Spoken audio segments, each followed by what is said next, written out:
Hey guys, how's it going? It's your boy Fatty Ghost, and today I'm going to be reviewing one of the most hyped cards going into this year of EAFC, Rafael Leão. Let me give you guys a breakdown. So for the chem cell, I went with the Hawk to obviously boost the pace, but mostly improve his shot power and long shots since he has finesse shots playstyle. I would also recommend using a finisher on him as his dribbling could use a boost. So starting off with the pace guys, 93 pace overall, combine that with the rapid playstyle plus, and his accelerated type is controlled. And yeah, I haven't used Vinny and Mbappe yet, but so far Leão is by far the fastest player I've used. Even against really quick fullbacks, they simply cannot touch him. And if they get close, he's a big guy, so they never really have much of an impact on him. He can usually just shield them away. So yeah, pace is definitely by far the best part of this card. Moving on to the shooting, and it's good but not great. To be honest, I was a bit underwhelmed with his shooting, especially when considering the price. He's more expensive than Heung-min Son and way more expensive than someone like Leroy Sané, yet his shot didn't feel as great. Don't get me wrong, he did score a lot of goals for me, but there were quite a few chances I felt he should have scored, which he didn't. And honestly, a guy like Sané, who's like 7k, felt more reliable in some ways in front of goal. Obviously, he has his weak foot issues, but for 150k, I was expecting more. He has finesse shot playstyle, but even those didn't feel great. I think possibly because of the lower long shots or shot power.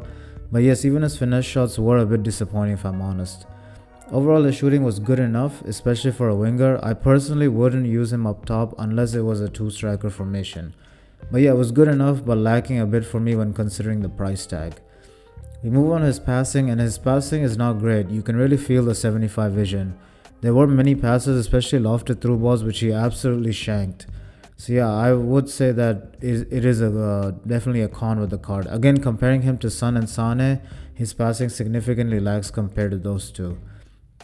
We move on to the dribbling, and it is good, but he doesn't feel that great on the ball.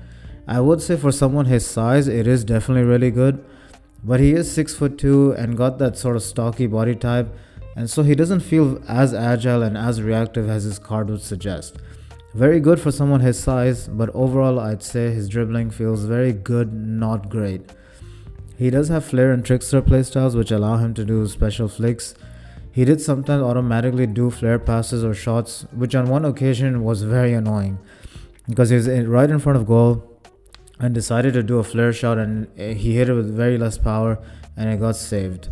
But overall, really good dribbling for his size. We move on to the physicality, and this was a big pro with the card. He is 6'2", and he's got good strength and jumping, so he would win most headers as I was playing him on the left, and he was much bigger than most fullbacks I came up against. As I said earlier too, because of the strength and his size, he's very good at shielding the ball, so if he does go through on goal and a center back is trying to shoulder him, he doesn't get affected by it much, which makes him such a dangerous threat getting in behind. 77 stamina is also great. He lasted all game for me in most games, and I do like to run a high press, so the stamina was definitely a pro with the card. So what's my overall verdict of this card? The pace is insane. He feels super fast, so good to get in behind and come out of skill moves, and the pace allows him to create a lot of scoring chances, not just for him but for others as well, which is the best part of this card. Honestly, when you're playing a lesser opponent, they have no idea how to contain his pace. It is fun to abuse, especially in this year's game, which doesn't have the most pace-centric gameplay. Another great thing with the card is the different positions he can play. You can start him on the left or as a center forward or striker, which makes him a lot easier to get in your team. The downside of this card comes with the pricing. Because with the price of 140, 150k in this market, you can get a lot, and hence when you compare him to much cheaper players, he didn't feel that much better. Any day of the week, I would get Heung-min Son over Leão. And even comparing him to someone like Leroy Sané, he didn't feel that much better than Sané. And I get it.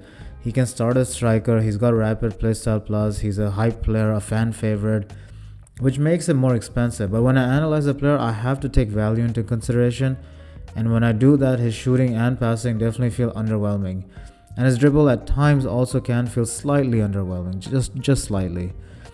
Linking him is pretty easy. You've got Theo Hernandez, Tomori, Manyan, so 3 meta options from AC Milan, which is nice. Overall, a good player, a fun player to use, but not great value in my opinion. If you found this review useful, please like and subscribe, and I'll see y'all soon. Peace!